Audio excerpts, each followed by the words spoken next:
Gnassingbé Eyadema prend le pouvoir le 14 avril 1967, il était déjà l'auteur présumé de l'assassinat de Sylvanus Olympio, le premier président démocratiquement élu du Togo. Cet assassinat semble avoir ouvert le bal des assassinats et condamnations mortelles sous le règne de Gnassingbé Eyadema. Dans cette fascinante histoire que je vais vous raconter, vous verrez comment, année après année, Gnassingbé Eyadema a réussi à éliminer ses victimes, civiles comme militaires par des méthodes propres à lui. Une histoire incroyable qui vous fera voyager le temps, dans ce petit Togo de 56 600 km², durant le règne de Gnassingbé Eyadema. Laurent Gbagba. Compagnon de lutte de Sylvanus Olympio, Laurent Gbagba fut député et magistrat à l'Assemblée nationale dans les années 1958. Il fut aussi arrêté dans l'affaire du complot du 8 août 1970, puis emprisonné au camp RIT. Dans la nuit du 31 décembre 1970 au 1er janvier 1971, il fut assassiné. Son corps n'a jamais été restitué à sa famille. Il serait enterré par des soldats, cette même nuit, non loin du camp RIT. Il laissa derrière lui une veuve et de nombreux enfants dont la Benjamin Foussena Djagba, qui, le 7 mai 2018, adressa une lettre à Sabine Mensa, la mère de Faure Gnassingbé. Foussena Djagba, opposante engagée contre le régime de Faure Gnassingbé, était devenue populaire sur les réseaux sociaux. Celle qui était inconnue des Togolais il y a peu de temps, est apparue sur la scène politique dans la foulée des manifestations du 19 août 2017 organisées par le Parti national panafricain, PNP de Tikpi Hatchadam, en se faisant remarquer par des prises de position courageuses en forme d'audio et de vidéos postées sur les réseaux sociaux. Le 28 octobre 2017, quand ses compatriotes togolais résidant au Ghana se sont fait arrêter pour manifestation non autorisée, Foussena Djagba n'avait pas ménagé sa peine, et s'était démené jusqu'à leur libération. Une femme hors du commun, une Amazone venait de naître. À la voir, à l'entendre parler, on sait qu'on a en face quelqu'une qui n'est pas prête de s'arrêter à mi-chemin, jusqu'à ce que l'année 2021 arrive. En cette année 2021, en pleine pandémie de la Covid-19, Foussena Djagba avait été vaccinée contre la Covid-19 tout comme sa mère, début mars 2021. Un jour après s'être vaccinée de la Covid-19, elle avait dit à sa mère qu'elle ne se sentait pas bien, qu'elle avait des maux de tête et qu'elle se sentait fatiguée. Les jours qui ont suivi, sa santé se détériorait et elle a été dépêchée à l'hôpital. Elle était tombée dans le coma. Les médecins ont constaté qu'elle souffrait d'une thrombose, une coagulation du sang suite à la vaccination contre la Covid-19. Ils avaient aussi détecté un début de cancer de l'estomac. Cette force de la nature qui avait de l'énergie à revendre, a dû, le 22 mars 2021, terminer sa course en ce bas monde au moment où personne ne s'y attendait. Est-ce vrai que le vaccin AstraZeneca a pu terrasser l'infatigable combattante? Est-ce vrai que le moucheron a réussi à mettre l'éléphant à terre? Est-ce vrai que l'insignifiante piqûre a réussi, là où les tueurs professionnels du régime au pouvoir, rôdant aux alentours de la maison de l'illustre togolaise à Accra, ont échoué? En tout cas, quelle que soit la forme du destin fatidique, la mort reste la mort, et elle venait d'arracher du cœur de chaque Togolais l'une de ses valeureux compatriotes promises à un destin hors du commun. Foussena Djagba a été inhumé à Accra dans l'intimité familiale. Norbert Bokobosso. Le 24 avril 1967, soit 10 jours seulement après qu'Eyadema ait pris le contrôle du pouvoir à la place du colonel Kléber Dadjo, le gendarme Norbert Bokobosso tenta de l'assassiner en tirant sur lui, mais manqua sa cible. Eyadema arrive au palais de la présidence, et il y avait un groupe de 12 gendarmes qui rendaient les honneurs à Eyadema. Parmi ces gendarmes, le gendarme Norbert Bokobosso était en position de présenter armes comme les autres gendarmes. Eyadema les passait en revue, et quand il les a fait dos, Bokobosso était à 3 mètres d'Eyadema. Il avait 4 cartouches dans le magasin de son arme. Bokobosso baissa son arme, puis tira sur Eyadema. Maladroit qu'il était, il rata sa cible. La balle est allée frôler le bras d'Eyadema avant d'arracher un carnet qu'il tenait, pour enfin aller détruire un mur en béton. Le carnet, taché de sang d'Eyadema fut jeté à 5 mètres de là où se trouvait Eyadema. Eyadema le surnomma le mauvais tireur. Depuis ce jour, jusque dans les années 90 au Togo, toute personne maladroite, ou qui rate une cible, était surnommée Bokobosso. Après ce coup manqué de Bokobosso, tous les hommes en treillis natifs de Kouméa furent sortis et mis de côté. Ils furent placés nuit et jour, dehors, à l'air libre, sous le soleil et sous la pluie, du 24 avril au 23 mai. C'était leur famille qui leur apportait à manger.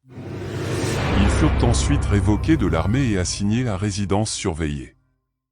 Norbert Bokobosso fut arrêté, puis condamné à mort après qu'Eyadema ait annoncé qu'il s'agissait d'un complot ourdi par Emmanuel Bojolé, un des soldats qui organisa avec lui l'assassinat de Sylvanus Olympio, le 13 janvier 1963. Eyadema redoutait beaucoup Emmanuel Bojolé au sein de la hiérarchie militaire parce que, Kabyé comme lui, Bojolé était originaire du village de Kouméa, un village voisin de son village natal de Pia, tout comme Bokobosso, un natif du village de Kouméa. Après la condamnation à mort de Bokobosso, Eyadema annonça lui avoir accordé la grâce présidentielle mais le fit torturer longuement en détention au camp hérité de Tokouin à Lomé. Puis, mis à la diète noire, privé d'eau et de nourriture, pendant 8 jours, Norbert Bokobosso devait mourir au 9e jour de ce régime inhumain, le 2 novembre 1971. Georges Bayessem Pana. L'officier de police Georges Bayessem Pana, originaire du village de Kouméa, a été accusé d'avoir tenu des propos injurieux envers Eyadema. Il fut arrêté et subit le 23 janvier 1974 un interrogatoire musclé à la présidence de la République à Lomé. On ne peut pas insulter Eyadema et ne pas être jugé. Cette affaire fut donc renvoyée à Kouméa, en pays Kabyé, où Georges Bayessem Pana devait être interrogé en présence de ses parents et des chefs traditionnels de la région. Il avait été déporté au camp Lanja de Kara où il était détenu en attendant d'être fixé sur son sort. Malheureusement pour lui, l'accident d'avion d'Eyadema survint à Sarakawa, le 2 février 1974. Vers 18 h, le même jour, le colonel Janvier Chango vint le chercher et le transporta sur les lieux de l'accident d'avion. Après lui avoir montré la carcasse de l'avion présidentiel, il lui déclara qu'il était la cause de l'accident parce que ce serait lui qu'Eyadema allait juger à Kara. Puis le colonel Chango ordonna à ses 2 gardes du corps d'abattre Georges Bayessem Pana. Et il fut abattu sans autre forme de procès. Paul Atta Komlan. Le commandant Paul Atta Komlan, officier de l'armée togolaise, avait tissé une relation amicale avec l'ambassadrice des États-Unis d'Amérique au Togo. Pour Eyadema, cette relation était plus qu'une simple relation amicale. Paul Komlan était donc devenu pour Eyadema, un rival cherchant à s'assurer la protection et le soutien des autorités américaines pour le démettre du pouvoir afin de prendre sa place au sommet de l'État, alors qu'il n'en était rien. Eyadema était aussi mal à l'aise à cause du fait que Paul Komlan soutenait certains étudiants grévistes. L'idéologie eyadémaïste étant fondamentalement ethniciste, s'est généralisée sur l'ensemble des officiers formés en Occident, ou ayant fait des formations supérieures de l'armée. Dans un premier temps, Eyadema mit en place un plan à éliminer les officiers du Sud et puis progressivement les officiers du Nord dits progressistes. Puis, à l'occasion d'un grand rapport de l'armée togolaise à Témédja, Paul Komlan fut publiquement mis en accusation sans fondement, devant tous ses compagnons d'armes, par Eyadema qui le fit immédiatement arrêter et déporter à Lomé où on l'enferma dans une prison destinée aux sous-officiers au camp hérité. Quelques jours plus tard, plus exactement dans la nuit du 30 août 1975, un commando de tueurs de la garde présidentielle, dirigé par le commandant Adéoui, fut envoyé nuitamment dans la cellule de Paul Komlan où ils l'assassinèrent en le bastonnant copieusement, en le rouant de coups jusqu'à ce que mort s'ensuive. Le 31 août 1975, vers 13 h, le colonel Assila s'est rendu au domicile du père de Paul Komlan pour lui annoncer la mort de son fils en ces termes. Vous savez que votre fils est très orgueilleux? Il ne respecte pas le général. On l'a mis en arrêt de rigueur pour le punir, et ce matin en allant lui apporter son café, on l'a retrouvé mort dans sa cellule, il s'est pendu avec un lacet, il n'a pas pu supporter sa punition. Le même jour, le 31 août 1975, on rendit le corps de Paul Komlan à son père. D'après la famille, Le corps de Paul Comlan était couvert d'hématomes ainsi que son visage. Il eut des piqûres et des traces de pointes de flèches sur son cou. Il était sûrement mort au cours d'un combat contre plusieurs soldats. D'après le témoignage de l'ancien ministre des Affaires étrangères, Joachim Unlede, qui a pleuré la mort tragique de Paul Comlan au vu de son corps, les côtes étaient brisées, les testicules comme pilés, le cou tordu comme un linge manuellement essoré. Christophe Tchama. Le colonel Christophe Tchama et toute sa famille furent assassinés dans un accident déguisé de sa voiture dans la nuit du 12 au 13 janvier 1977. Ancien soldat démobilisé de l'armée française à la fin de la guerre d'Algérie comme Étienne Eyadema, il avait fait partie des soldats putschistes qui ont exécuté le coup d'État du 13 janvier 1963 lors duquel Sylvanus Olympio fut assassiné. Christophe Tchama fut promu progressivement jusqu'au grade de capitaine en 1969 et quelques années plus tard, il devait partir à la retraite avec le grade de colonel. Fréquemment en désaccord avec Eyadema, il n'acceptait pas ses méthodes consistant à fabriquer des mensonges pour compromettre les gens qu'il voulait détruire et faire disparaître.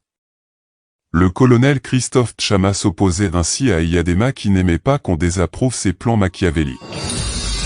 Eyadema qui considérait Christophe Tchama dès lors comme un ennemi, lui vouait une rancune tenace qui le poussait à chercher à l'éliminer physiquement. L'occasion de la commémoration de l'anniversaire des coups d'État des 13 janvier 1963 et 1967 fut donc saisie pour se débarrasser de lui. Invité comme d'habitude par Eyadema à Lomé pour cette occasion du 13 janvier en 1977, il avait quitté, avec toute sa famille, sa ville natale de Cantet, où il passait sa retraite, pour se rendre à Lomé dans sa propre voiture. On apprend après qu'il aurait percuté un camion Titan qui était garé au bord de la route dans les environs de la ville de Tsévier. Sa voiture a été retrouvée sous ce camion Titan. Christophe Tchama, ses 3 enfants et sa femme sont morts sur le coup. Comme c'est une méthode qu'Eyadema utilisait couramment pour éliminer ses adversaires, il a été révélé que sa voiture avait été préalablement et intentionnellement sabotée pour le faire périr dans ce qui n'aurait été qu'un accident déguisé. Gaston Charles Niehoux. Le capitaine Gaston Charles Niehoux, marié à Hubertine, la petite sœur d'Eyadema, fit partie du groupe de militaires qui torturèrent à mort, en détention, l'ancien député du CUT, Laurent Gbagba. Cet officier de l'armée togolaise eut des désaccords aux causes obscures avec Eyadema. À la suite de ces désaccords, il a d'abord été blessé lors d'un attentat auquel il survécut miraculeusement. Sa voiture fut mitraillée par un commando de tueurs envoyé à ses trousses pour l'exécuter en pleine ville de Lomé, dans la rue de l'Ocam, sur le chemin de retour d'une visite à des amis alors qu'il était en compagnie de sa femme. Laissé pour mort, alors qu'il n'était que grièvement blessé, il sera transporté par des passants pour des soins à l'hôpital de Tocoin où il a été achevé plus tard par un commando de militaires déguisés en infirmiers. Par la suite, la dictature d'Eyadema fera répandre la rumeur selon laquelle il serait en train de préparer un coup d'État. Il n'y eut aucune enquête ni poursuite. Brigadier-chef Ketemepi. Joseph Latevi Lawson Balagbo. 4 douaniers dont le brigadier-chef Ketemepi sont arrêtés pour des raisons professionnelles. Ils ont été torturés à mort au camp militaire de redressement de Temedja où ils étaient détenus. Joseph Latevi Lawson Balagbo, gendarme, torturé à mort au camp militaire de redressement de Temedja, le 12 février 1980. En poste au secrétariat du groupement numéro 1 de la gendarmerie nationale à Lomé, il venait d'enregistrer le nom d'un collègue qui allait être envoyé au camp de Temedja qui avait la réputation d'être un camp de la mort et l'en informa. Ce collègue du gendarme Balagbo avait mobilisé parents et relations pour aller demander pardon à Eyadema. Eyadema exigea de savoir qu'il avait informé de son imminente déportation au camp de Temedja, et le nom de Balagbo fut livré. Eyadema décida alors que ce serait lui, le gendarme Balagbo, qui serait envoyé à la place de son collègue, au camp de Temedja. Assassiné quelques jours seulement plus tard, c'est son corps, affreusement torturé, qui fut rendu à sa famille. Kankoé Asionbor. Soldat de l'armée togolaise, Kankoé Asionbor fut assassiné en détention en 1982 au camp de Temedja. Le cercueil qui était censé renfermer sa dépouille mortelle, fut ramené à sa famille par un contingent de militaires avec l'interdiction formelle de l'ouvrir. Même après son inhumation, sa tombe fut gardée pendant plus d'une semaine par les militaires qui ont convoyé le cercueil afin de s'assurer que la maçonnerie est bien séchée et qu'on ne pourrait plus l'ouvrir. Kofi Kongo. Le colonel Kofi Kongo, assassiné alors qu'il était aux arrêts de rigueur, le 29 mars 1985. Inspecteur général des forces armées togolaises, cet officier de l'armée togolaise aurait échappé, à plusieurs reprises, à des tentatives d'assassinat. Eyadema ayant l'habitude de le convoquer tard le soir, précautionneux, il se faisait toujours accompagner par un autre militaire ou dignitaire du régime pour ne pas se faire mitrailler dans son véhicule, comme ce fut le cas pour un chauffeur de Barry Moussa Barké, un ministre d'Eyadema. Mais, au terme des manœuvres militaires conjointes franco-togolaises organisées cette année 1985, sa liquidation physique fut décidée par Eyadema qui saisit l'occasion que lui offrait le général commandant le détachement de l'armée française pour l'exécuter. En effet, le général commandant le détachement de l'armée française avait fait, au sujet de Kofi Kongo, des éloges à Eyadema à qui il déclara qu'à son avis, il devait être promu au grade de général parce qu'il n'avait jamais vu un officier africain aussi brillant de toute sa carrière. Sans le savoir, il venait de signer l'acte de décès de Kofi Kongo. Car pour Eyadema qui détenait seul à l'époque le grade de général au sein de l'armée togolaise, Kofi Kongo devenait ainsi un dangereux concurrent qu'il fallait éliminer au plus tôt. Un futile prétexte d'insubordination de Kofi Kongo lors de ses manœuvres militaires franco-togolaises fut immédiatement invoqué pour le mettre aux arrêts de rigueur dans sa résidence du camp militaire. Le 29 mars 1985, il fut retrouvé mort dans sa maison du camp hérité où il purgeait sa peine depuis près d'un mois alors qu'il ne souffrait auparavant d'aucune maladie. Si, à l'époque, des informations venant de dignitaires du régime indiquèrent qu'un gaz mortel avait été utilisé pour l'assassiner par empoisonnement, des soldats préposés à sa garde ont révélé plus tard que, la veille de la découverte de son corps, un commando de la garde présidentielle s'était introduit dans sa villa pour en ressortir quelque temps après. Manifestement, Kofi Kongo aurait donc subi le même sort que Paul Conlan, assassiné par des coups mortels portés à main nue par un commando de tueurs de la garde présidentielle. Après son décès, le régime Eyadema fit pression sur la famille pour qu'elle s'oppose à l'autopsie du corps que sollicita la mission que dépêcha au Togo les organisations humanitaires internationales dont Amnesty International pour faire la lumière sur ce décès plus que suspect. Natchamba Nadjé. Natchamba Nadjé, gardien de la paix, tué lors du soulèvement populaire du 5 octobre 1990. Massacre à la primature. Le 3 décembre 1991, l'assaut sur la primature a causé plus de 400 morts. C'est le lourd bilan des victimes qu'il y a eu lors de ce massacre. Parmi ces victimes on distingue d'une part, une vingtaine de morts environ parmi les soldats préposés à la garde du Premier ministre Kofi Go, sommairement abattus malgré leur reddition sur les ordres du capitaine Kouma Biteniwe parmi lesquels on compte notamment, le soldat Tchaouro, accusé d'être un traître parce qu'il était originaire du Nord Togo. Le caporal Amao, accusé d'être un traître parce qu'il était originaire du Nord Togo. Le sergent-chef Kolani qui, après l'exécution sommaire du soldat Tchaouro et du caporal Amao protesta en faisant remarquer qu'il n'était pas légal d'abattre des prisonniers auprès du capitaine Kouma Biteniwe qui se mit en colère et, après lui avoir répondu « Kolani, tu m'emmerdes », dégaina son pistolet automatique pour tuer froidement ce sous-officier. Le capitaine époux, mitraillé à l'intérieur de la primature par 4 soldats sur les ordres du capitaine Kouma Biteniwe. Son cadavre, transporté à la morgue, sera nuitamment enlevé par les mutins à la demande d'Eyadema qui voulait le voir lui-même. À la fin de cette macabre inspection, le corps sera mutilé par des soldats qui ont tiré sur lui des rafales de mitraillettes avant qu'un autre lui plante des coups de poignard de commando. D'autre part, 300 morts environ parmi les assaillants aux ordres d'Eyadema, chiffre indiqué par la Commission nationale des droits de l'homme, CNDH, au lieu du chiffre officiel de 27 militaires tués donné par le pouvoir parmi lesquels on compte notamment, le capitaine Tellou du régiment commando de la garde présidentielle, béret vert, mitraillé par des rafales de la garde assurant la défense de la primature alors qu'il en escaladait l'enceinte, mort sur le coup. Le lieutenant-colonel Toyi Gnassingbé, demi-frère d'Eyadema et officier de sinistre réputation, d'abord transporté par des soldats désemparés au camp hérité après avoir été touché par balle, est mort en chemin alors qu'on l'évacuait sur l'hôpital. Les massacres de la lagune de Bai. Au Togo, les années 90 étaient marquées par des turbulences politiques.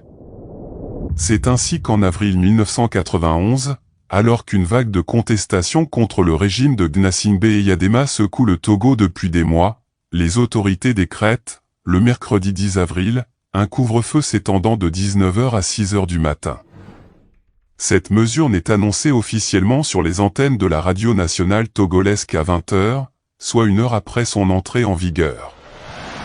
En termes clairs, le couvre-feu a commencé à 19h. L'annonce a été faite à 20h à la radio. C'est pourquoi la grande majorité de la population, n'étant pas au courant de ce couvre-feu, rentrait chez eux à une heure normale comme d'habitude. Subitement, les personnes qui empruntaient la voie devant la lagune ont été pris en étau par un bataillon de militaires dirigé par le capitaine Ernest Gnassingbé, qui venait du côté nord, du haut de la colline, derrière l'aéroport. Un autre bataillon de militaires venant du côté sud, à partir de la résidence du chef Aklassou de Bai. Cela veut dire que toutes les personnes qui étaient déjà sur la voie devant la lagune, n'avaient qu'un seul échappatoire. Traverser la lagune par la nage. C'est là où la tragédie a commencé. Même les personnes qui ne savaient pas nager se sont jetées à l'eau dans l'espoir de pouvoir traverser la lagune pour atteindre la rive opposée de la lagune. Il y avait en particulier le cas d'une femme enceinte qui portait un bébé au dos et qui s'était jetée à l'eau parce qu'elle n'avait pas d'autre choix. Lorsqu'elle s'est jetée à l'eau, elle s'est accrochée à un homme qui savait nager et qui tentait aussi de s'échapper par la nage. Ce dernier a tenté d'entraîner la dame hors de l'eau.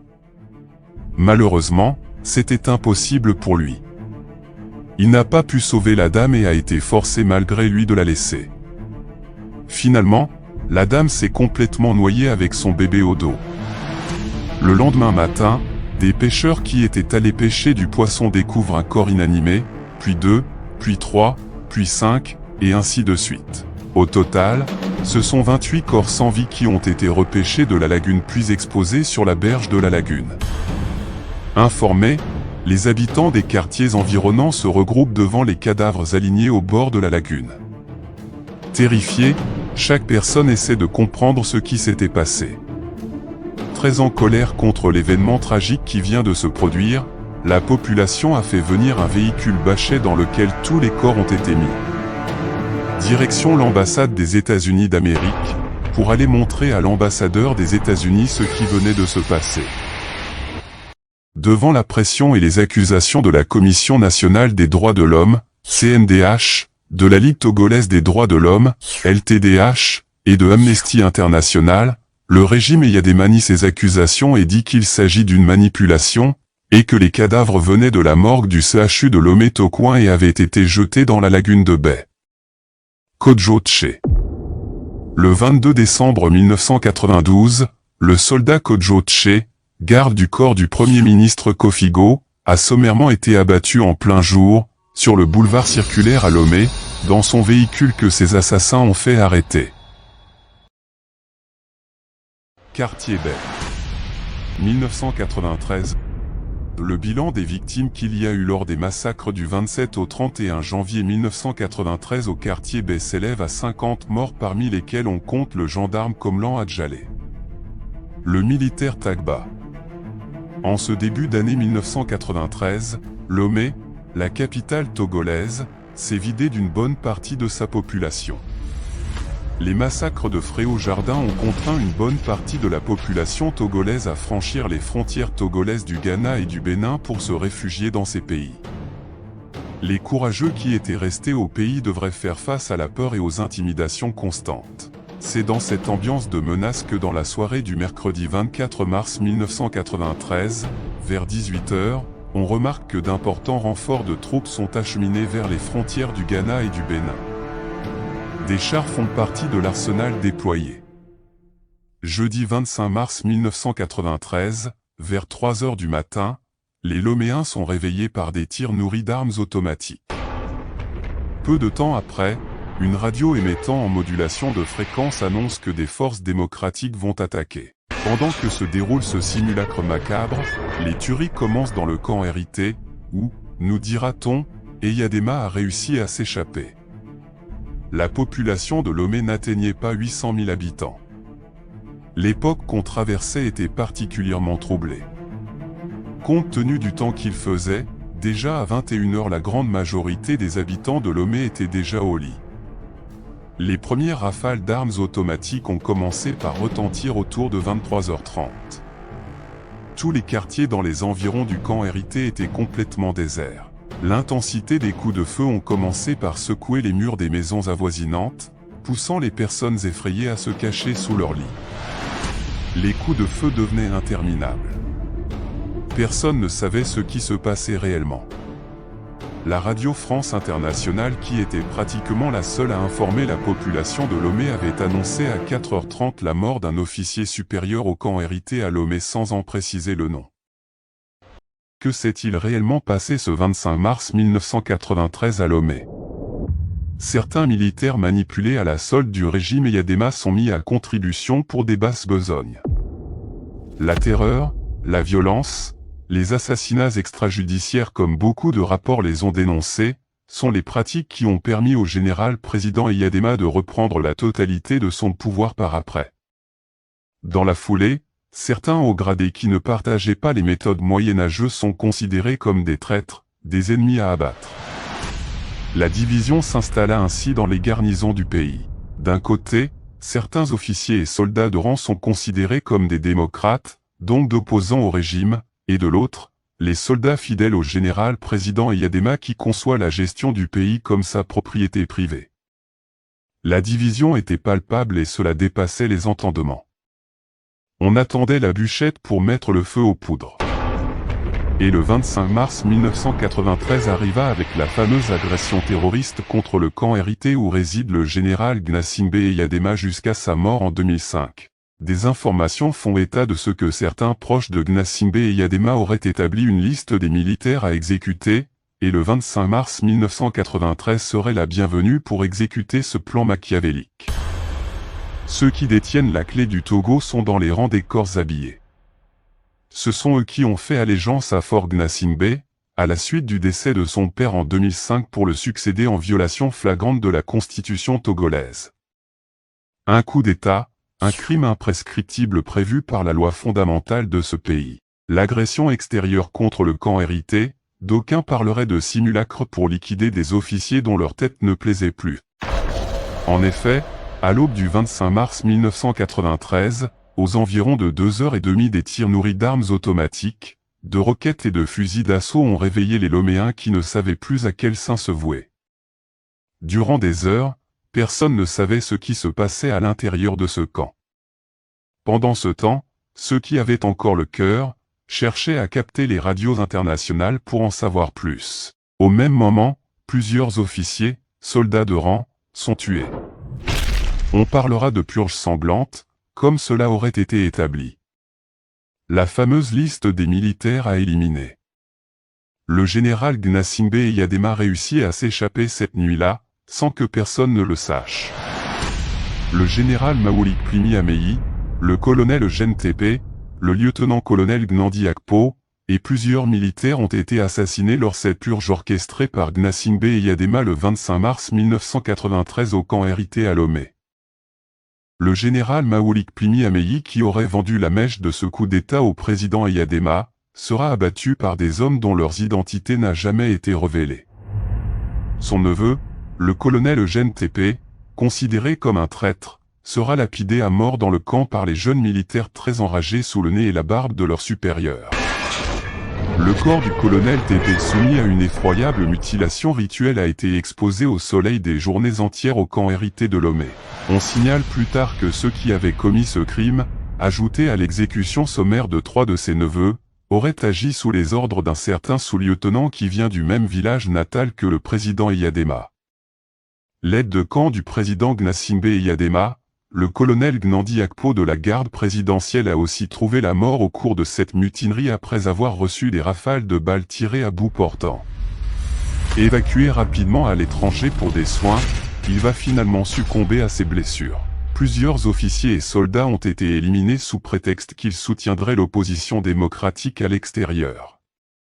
Plusieurs rapports des organisations non gouvernementales internationales sont revenus sur cette mutinerie et purge sanglante qui a eu lieu ce 25 mars 1993. Aucune lumière n'a jamais été faite sur cet événement tragique. Durant la même période, des militaires membres de l'Association des militaires démocrates, ADM, ou ceux qui étaient soupçonnés d'être liés à l'opposition non violente ou armée ont été exécutés de manière extrajudiciaire.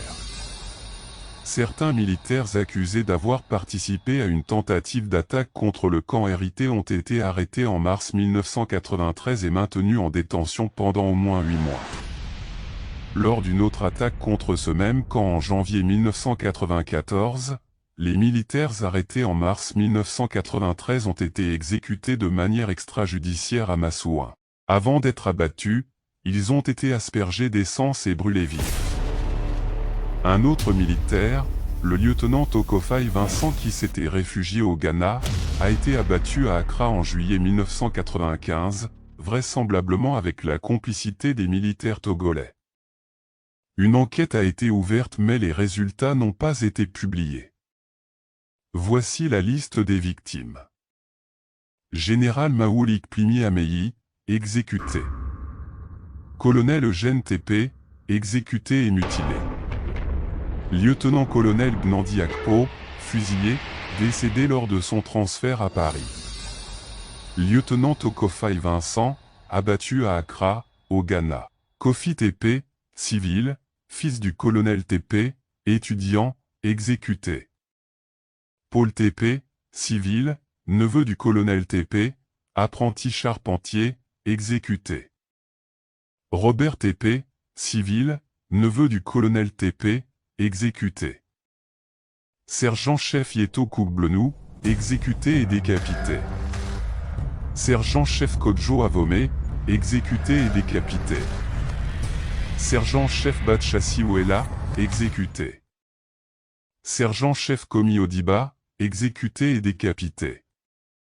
Sergent-chef Nayabo, exécuté. Caporal Souraji Atcha, exécuté. Caporal Messan Amézian, exécuté. Caporal Seyidou Yaya, exécuté. Caporal Somé Akouete, exécuté. Caporal Kodjo Agbali, pendu. Soldat Nougouni Yandar, exécuté. Soldat Yaovi Agbassa, exécuté. Soldat Komi Kissem, exécuté. Soldat Komi Ukpelo, exécuté. Soldat Ouro Isaka Afo, exécuté.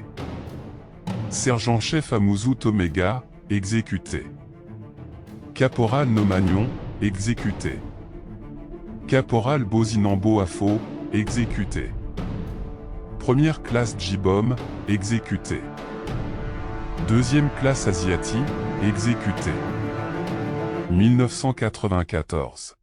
Le lieutenant Kossi Doueye, assassiné par empoisonnement à Lomé un dimanche, et enterré le 23 avril 1994. Le policier Kpenja, assassiné à Bassar, le 17 juin 1994. L'officier de police signé Lécouté, tué par balle à bout portant par un tir de pistolet du commissaire de police Akleso Takuda, ex-commissaire central de Lomé le mardi 19 juillet 1994. 1995. Plus de 40 soldats ont été sommairement exécutés après l'annonce de la découverte d'un complot au sein des forces armées togolaises, début avril 1995. 1996. Le capitaine Azoté, abattu par un militaire le 27 janvier 1996.